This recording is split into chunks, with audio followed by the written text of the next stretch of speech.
ಸರ್ವಜ್ಞನೆಂಬುವನು ಗರ್ವದಿಂದಾದವನೇ, ಸರ್ವರೊಳು ಒಂದೊಂದು ನುಡಿ ಗಲಿತು ವಿದ್ಯೆಯ ಪರ್ವತವೇ ಆದ ಸರ್ವಜ್ಞ.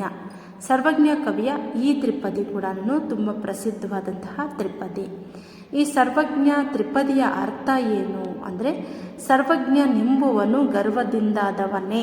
ಈ ಸಾಲುಗಳ ಅರ್ಥ ಏನಪ್ಪ ಅಂದರೆ, ತನ್ನನ್ನು ಸರ್ವಜ್ಞ ಅಥವಾ ಎಲ್ಲವನ್ನೂ ತಿಳಿದವನು ಎಂದು ಹೆಮ್ಮೆ ಪಡುವವನು ನಿಜವಾದ ಜ್ಞಾನಿ ಅಲ್ಲ ಅನ್ನೋದು ಅರ್ಥ. ಇನ್ನು ಎರಡನೆಯ ಸಾಲು ನೋಡಿ, ಸರ್ವರೊಳು ಒಂದೊಂದು ನುಡಿ ಗಲಿತು. ಇದರ ಅರ್ಥ ಅಂದರೆ, ಪ್ರತಿ ವ್ಯಕ್ತಿಯಲ್ಲೂ ಕೂಡ ಒಂದೊಂದು ಜ್ಞಾನ ಇದೆ. ಯಾರಿಗೂ ಎಲ್ಲ ವಿಷಯಗಳ ಜ್ಞಾನ ಸಂಪೂರ್ಣವಾಗಿ ಕೂಡ ಇರುವುದಿಲ್ಲ. ನನಗೆ ಎಲ್ಲ ವಿಷಯಗಳು ಗೊತ್ತು, ನಾನು ಎಲ್ಲ ಗೊತ್ತಿರುವಂತಹವನು, ನನಗೆ ಎಲ್ಲವೂ ತಿಳಿದಿದೆ ಅಂತ ಹೇಳೋದಕ್ಕೆ ಆಗಲ್ಲ. ಯಾರಿಗೂ ಕೂಡ ಎಲ್ಲ ವಿಷಯಗಳ ಜ್ಞಾನ ಸಂಪೂರ್ಣವಾಗಿ ಇರುವುದಿಲ್ಲ ಅನ್ನೋದು ಅರ್ಥ. ಇನ್ನು ಮೂರನೆಯ ಸಾಲು, ವಿದ್ಯೆಯ ಪರ್ವತವೇ ಆದ ಸರ್ವಜ್ಞ. ಈ ಸಾಲಿನ ಅರ್ಥ ಅಂದರೆ, ಎಲ್ಲರ ಜ್ಞಾನವನ್ನು ಸೇರಿಸಿದಾಗ ಮಾತ್ರ ಅದು ದೊಡ್ಡ ಪರ್ವತದಷ್ಟು ಜ್ಞಾನವಾಗುತ್ತದೆ. ಅದೇ ನಿಜವಾದ ಸರ್ವಜ್ಞತೆ ಅನ್ನೋದು ಸರ್ವಜ್ಞ ಕವಿಯ ಈ ಸಾಲುಗಳ ಅರ್ಥ. ಇನ್ನು ಒಟ್ಟಾರೆಯಾಗಿ ಈ ತ್ರಿಪದಿಯ ಸಾರಾಂಶ ಏನು? ಸರ್ವಜ್ಞ ಕವಿ ಏನು ಹೇಳಕ್ಕೆ ಹೊರಟಿದ್ದಾರೆ ಅಂದರೆ, ಯಾರೂ ಒಬ್ಬರೇ ಎಲ್ಲ ತಿಳಿದವರು ಅಲ್ಲ. ಪ್ರತಿಯೊಬ್ಬರಲ್ಲೂ ಸ್ವಲ್ಪ ಜ್ಞಾನ ಇದೆ. ಎಲ್ಲರ ಜ್ಞಾನವನ್ನು ಸೇರಿಸಿಕೊಂಡಾಗ ಮಾತ್ರ ಅದು ಸಂಪೂರ್ಣ ಜ್ಞಾನ ಆಗುತ್ತದೆ, ಸಂಪೂರ್ಣ ಜ್ಞಾನ ನಮಗೆ ದೊರೆಯುತ್ತದೆ. ಆದ್ದರಿಂದ ಅಹಂಕಾರ ಬೇಡ ಅನ್ನೋದು ಈ ಸಾಲುಗಳು ನಮಗೆ ತಿಳಿಸುತ್ತೆ. ಇನ್ನು ಮುಂದಿನ ತ್ರಿಪದಿ ಅಂದರೆ, ಜ್ಞಾನದಿಂದಲೇ ಇಹವು, ಜ್ಞಾನದಿಂದಲೇ ಪರವು, ಜ್ಞಾನವಿಲ್ಲದೆ ಸಕಲವೂ ತನಗಿದ್ದು ಹಾನಿ ಕಾಣಯ್ಯ. ಈ ತ್ರಿಪದಿಯ ಅರ್ಥ ಅಂದರೆ, ಮೊದಲನೇ ಸಾಲು ನೋಡಿ, ಜ್ಞಾನದಿಂದಲೇ ಇಹವು. ಈ ಸಾಲಿನ ಅರ್ಥ ಅಂದರೆ, ಈ ಲೋಕದಲ್ಲಿ ಅಂದರೆ ಇಹಲೋಕದಲ್ಲಿ ನಾವು ಈಗ ಏನು ಜೀವಿಸ್ತಾ ಇದ್ದೀವಿ, ಈ ಲೋಕದಲ್ಲಿ ಸುಖ, ಯಶಸ್ಸು, ಒಳ್ಳೆಯ ಜೀವನ ಇವೆಲ್ಲ ಸಿಗಬೇಕು ಅಂದರೆ ಜ್ಞಾನದಿಂದ ಮಾತ್ರ ಸಾಧ್ಯ ಅನ್ನೋದು ಈ ಸಾಲು ಹೇಳುತ್ತೆ ನಮಗೆ. ಇನ್ನು ಎರಡನೇದು, ಜ್ಞಾನದಿಂದಲೇ ಪರವು.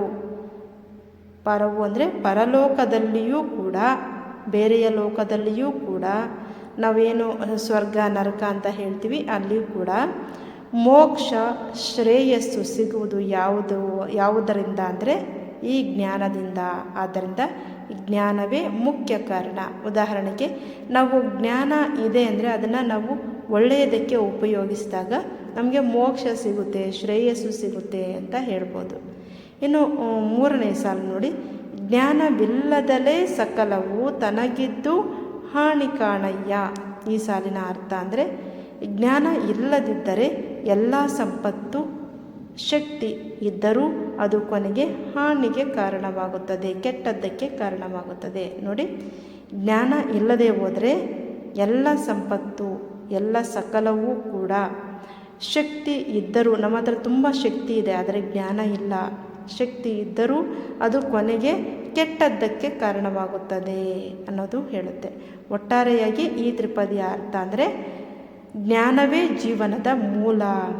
ಜೀವನಕ್ಕೆ ಮೊದಲ ಮೂಲ ಯಾವುದು ಅಂದರೆ ಜ್ಞಾನ. ಅದು ಇಹಲೋಕದಲ್ಲಿಯೂ ಪರಲೋಕದಲ್ಲಿಯೂ ಒಳ್ಳೆಯದನ್ನು ನಮಗೆ ಕೊಡುತ್ತದೆ. ಜ್ಞಾನವಿಲ್ಲದೆ ಏನಿದ್ದರೂ ಕೂಡ ಪ್ರಯೋಜನವಿಲ್ಲ ಅನ್ನೋದು ಈ ಸಾಲುಗಳ ಅರ್ಥ. ಮುಂದಿನ ತ್ರಿಪದಿ, ಕೋಟಿ ವಿದ್ಯೆಗಳಲ್ಲಿ ಮೇಟಿ ವಿದ್ಯೆಯೇ ಮೇಲು. ಮೇಟಿಯಿಂ ರಾಟಿ ದಾಟಿ ನಡೆದುದಲ್ಲದೆ ದೇಶದಾಟವೇ ಕೆಡಗು ಸರ್ವಜ್ಞ. ಈ ಸಾಲುಗಳ ಅರ್ಥ ಏನು ಅಂದರೆ, ಮೊದಲನೇ ಸಾಲು ನೋಡಿ, ಕೋಟಿ ವಿದ್ಯೆಗಳಲ್ಲಿ ಮೇಟಿ ವಿದ್ಯೆಯೇ ಮೇಲು. ಅರ್ಥ ಏನು ಅಂದರೆ, ಲಕ್ಷಾಂತರ ವಿದ್ಯೆಗಳು ಇದ್ದರೂ ಕೂಡ ಕೃಷಿ ಅತ್ಯುತ್ತಮವಾದಂತಹ ವಿದ್ಯೆ. ಇನ್ನು ಎರಡನೇ ಸಾಲು, ಮೇಟಿಯಂ ರಾಟಿ ನಡೆದುದಲ್ಲದೆ ಅಂದರೆ ಕೃಷಿ ಸರಿಯಾಗಿ ನಡೆಯದೇ ಇದ್ದರೆ, ಕೃಷಿ ಯಾವುದಕ್ಕೆ ಬೇಕು? ಅನ್ನ ಉತ್ಪಾದನೆಗೆ. ಈ ಒಂದು ಕೃಷಿಯಿಂದ ಅನ್ನ ಉತ್ಪಾದನೆ ಆಗದೆ ಹೋದರೆ ದೇಶದಾಟವೇ ಕೆಡಗು, ದೇಶದ ಬದುಕು, ದೇಶದಲ್ಲಿ ಜೀವಿಸುವಂತಹ ಜನರ ಬದುಕು, ವ್ಯವಸ್ಥೆ, ಆರ್ಥಿಕತೆ ಎಲ್ಲವೂ ಕೂಡ ಹಾಳಾಗ್ಬಿಡುತ್ತೆ ಅನ್ನೋದು ಈ ಒಂದು ತ್ರಿಪದಿಯ ಅರ್ಥ. ಒಟ್ಟಾರೆಯಾಗಿ ಈ ತ್ರಿಪದಿಯ ಸಾರಾಂಶ ಅಂದರೆ ಎಲ್ಲ ವಿದ್ಯೆಗಳಿಗಿಂತ ಕೃಷಿಯೇ ಮುಖ್ಯ. ಅನ್ನವೇ ಜೀವನದ ಆಧಾರ. ಎಲ್ಲ ವಿದ್ಯೆಗಳು ಇದ್ದರೂ ಕೂಡ ಅವೆಲ್ಲದಕ್ಕಿಂತ ಮುಖ್ಯವಾದದ್ದು ಯಾವುದು ಅಂದರೆ ನಾವು ತಿನ್ನುವಂತಹ ಅನ್ನ ಉತ್ಪಾದಿಸುವಂತಹ ಕೃಷಿ ವಿದ್ಯೆ ಮುಖ್ಯವಾದಂತಹದ್ದು. ಆದರೆ ದುರಂತ ಏನು ಅಂದರೆ ಈ ಕೃಷಿಯಲ್ಲಿ ತೊಡಗಿರುವಂತಹವರು ಕಷ್ಟದಲ್ಲಿ ಮುಳುಗಿರೋದನ್ನು ನಾವು ನೋಡ್ತಾ ಇದ್ದೀವಿ. ಅನ್ನವೇ ಜೀವನದ ಆಧಾರ. ಕೃಷಿ ಸರಿಯಾಗಿ ಆಗದೇ ಹೋದರೆ ದೇಶ ಸಂಕಷ್ಟಕ್ಕೆ ಸಿಲುಕುತ್ತದೆ ಎನ್ನುವಂತಹದ್ದು ಈ ಸಾಲುಗಳ ಅರ್ಥ. ಅನ್ನದಾತನೇ ನಿಜವಾದ ಜೀವದಾತ ಎಂಬ ಸಂದೇಶ ನಮಗೆ ಈ ತ್ರಿಪದಿಯಲ್ಲಿ ಸರ್ವಜ್ಞ ಕವಿ ಕೊಡ್ತಾರೆ. ಇನ್ನು ಮುಂದಿನ ತ್ರಿಪದಿ ಯಾವುದು ಅಂದರೆ ಕೊಟ್ಟಿದ್ದು ತನಗೆ ಬಚ್ಚಿಟ್ಟಿದ್ದು ಪರರಿಗೆ. ಕೊಟ್ಟಿದ್ದು ಕೆಟ್ಟೀತೆನಬೇಡ, ಮುಂದಕ್ಕೆ ಕಟ್ಟಿಹುದು ಬುದ್ಧಿ ಸರ್ವಜ್ಞ.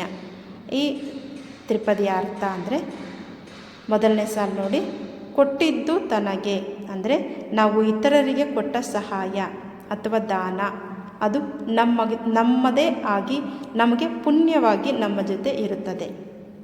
ಎರಡನೇ ಸಾಲು, ಬಚ್ಚಿಟ್ಟಿದ್ದು ಪರರಿಗೆ ಅಂದರೆ ನಾವು ಸಂಪತ್ತನ್ನು ಕೇವಲ ಸಂಗ್ರಹಿಸಿ ಇಟ್ಟರೆ ಅದು ಕೊನೆಯಲ್ಲಿ ಇತರರಿಗೆ ಅಥವಾ ಪರರಿಗೆ ಹೋಗುತ್ತದೆ ಅನ್ನೋದು ಅರ್ಥ. ಮೂರನೇ ಸಾಲು, ಕೊಟ್ಟಿದ್ದು ಕೆಟ್ಟೀತೆನಬೇಡ ಅಂದರೆ ಕೊಡುವುದರಲ್ಲಿ ಹಿಂಜರಿಯಬೇಡ, ದಾನ ಮಾಡಿದರೆ ಅದು ಕೆಟ್ಟದ್ದಲ್ಲ. ಮುಂದಕ್ಕೆ ಕಟ್ಟಿಹುದು ಬುದ್ಧಿ ಅಂದರೆ ಭವಿಷ್ಯವನ್ನು ಯೋಚಿಸಿ ಒಳ್ಳೆಯ ಕೆಲಸಗಳನ್ನು ಮಾಡುವುದು ನಿಜವಾದ ಜಾಣತನ ಅನ್ನೋದು ಈ ಸಾಲುಗಳ ಅರ್ಥ. ಒಟ್ಟಾರೆಯಾಗಿ ಈ ತ್ರಿಪದಿಯಲ್ಲಿ ಸರ್ವಜ್ಞ ಕವಿ ಹೇಳೋದೇನು ಅಂದರೆ ಸಂಪತ್ತನ್ನು ಕೇವಲ ಕಟ್ಟಿ ಇಡುವುದಕ್ಕಿಂತ ದಾನ ಧರ್ಮ ಮಾಡುವುದು ಉತ್ತಮ. ಕೊಟ್ಟಿದ್ದು ನಿಜವಾಗಿ ನಮ್ಮದಾಗುತ್ತದೆ, ದಾನವೇ ನಿಜವಾದ ಸಂಪತ್ತು ಎಂಬ ಸಂದೇಶವನ್ನು ಈ ತ್ರಿಪದಿ ನಮಗೆ ಕೊಡುತ್ತೆ. ಇನ್ನು ಮುಂದಿನ ತ್ರಿಪದಿ ಅಂದರೆ ಸರ್ವಜ್ಞ ಕವಿಯ ಮತ್ತೊಂದು ಪ್ರಸಿದ್ಧ ತ್ರಿಪದಿ, ವಿದ್ಯೆ ಕಲಿಸದ ತಂದೆ, ಬುದ್ಧಿ ಹೇಳದ ಗುರು, ಬಿದ್ದಿರಲು ಬಂದು ನೋಡದ ತಾಯಿ, ಶುದ್ಧ ವೈರಿಗಳು. ಮೊದಲನೇ ಸಾಲು, ವಿದ್ಯೆ ಕಲಿಸದ ತಂದೆ ಅಂದರೆ ತಂದೆ ಮಗುವಿಗೆ ಶಿಕ್ಷಣ ಕೊಡದಿದ್ದರೆ ಅದು ಮಗುವಿನ ಭವಿಷ್ಯಕ್ಕೆ ಹಾನಿಯಾಗುತ್ತೆ.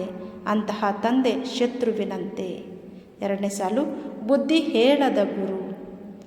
ಗುರು ವಿದ್ಯಾರ್ಥಿಗೆ ಜ್ಞಾನ ನೀಡ್ತಾನೆ, ನೀತಿ ಹೇಳದಿದ್ದರೆ ಬರೀ ಜ್ಞಾನ ಅಷ್ಟೇ ಅಲ್ಲ, ಅವನಿಗೆ ನೀತಿ ಕೂಡ ಕಲಿಸ್ಬೇಕು. ಅವನು ಗುರು ಅಲ್ಲ. ಯಾವ ಗುರು ವಿದ್ಯಾರ್ಥಿಗೆ ಜ್ಞಾನ ನೀತಿ ಹೇಳದೆ ಹೋಗ್ತಾನೆ ಅವನು ಶತ್ರುವಿನಂತೆಯೇ ಅಂತ ಹೇಳ್ತಾರೆ. ಮೂರನೇ ಸಾಲು, ಬಿದ್ದಿರಲು ಬಂದು ನೋಡದ ತಾಯಿ ಅಂದರೆ ಮಗು ಕಷ್ಟದಲ್ಲಿದ್ದಾಗ ತಾಯಿ ನೋಡಿಕೊಳ್ಳದಿದ್ದರೆ ಆ ತಾಯಿಯ ಪ್ರೀತಿಗೆ ಅರ್ಥ ಇಲ್ಲ, ಅವಳು ಕೂಡ ಶತ್ರುವಿನಂತೆಯೇ. ಯಾವುದೇ ತಾಯಿ ಕೂಡ ತನ್ನ ಮಗು ಕಷ್ಟದಲ್ಲಿದೆ, ಸಂಕಷ್ಟದಲ್ಲಿ ಇದೆ ಅಂದರೆ ತಾಯಿ ಓಡಿ ಬರ್ತಾಳೆ. ಅಂತಹ ತಾಯಿ ಆ ಸಂದರ್ಭದಲ್ಲಿ ಬಂದು ನೋಡಿಕೊಳ್ಳದೆ ಹೋದರೆ ಆ ತಾಯಿಯ ಪ್ರೀತಿಗೆ ಅರ್ಥವಿಲ್ಲ, ಅವಳು ಕೂಡ ಶತ್ರುವಿನಂತೆ ಅನ್ನೋದು ಅರ್ಥ. ಶುದ್ಧ ವೈರಿಗಳು ಅಂದರೆ ಇಂತಹವರು ನಿಜವಾದ ಶತ್ರುಗಳಂತೆ, ಏಕೆಂದರೆ ಅವರು ತಮ್ಮ ಕರ್ತವ್ಯವನ್ನು ಮಾಡಿಲ್ಲ ಅಂತ ಅರ್ಥ. ಒಟ್ಟಾರೆಯಾಗಿ ಈ ತ್ರಿಪದಿಯ ಅರ್ಥ ಏನು ಅಂದರೆ ತಂದೆ, ಗುರು, ತಾಯಿ ತಮ್ಮ ಕರ್ತವ್ಯವನ್ನು ಸರಿಯಾಗಿ ನಿರ್ವಹಿಸಬೇಕು. ಇಲ್ಲದೆ ಹೋದರೆ ಅವರು ಸಹಾಯಕರಲ್ಲ, ಹಾನಿ ಮಾಡುವವರಾಗ್ತಾರೆ. ಕರ್ತವ್ಯ ನಿರ್ವಹಣೆ ಜೀವನದಲ್ಲಿ ಅತ್ಯಂತ ಮುಖ್ಯ ಎಂಬ ಸಂದೇಶವನ್ನು ನಮಗೆ ಈ ತ್ರಿಪದಿಯಲ್ಲಿ ಕೊಡುತ್ತೆ. ನೋಡಿದ್ರಲ್ಲ ಸ್ನೇಹಿತರೆ, ಸರ್ವಜ್ಞ ಕವಿಯ ಅತ್ಯದ್ಭುತವಾದಂತಹ ತ್ರಿಪದಿಗಳು ಮತ್ತು ಅವುಗಳ ಅರ್ಥ.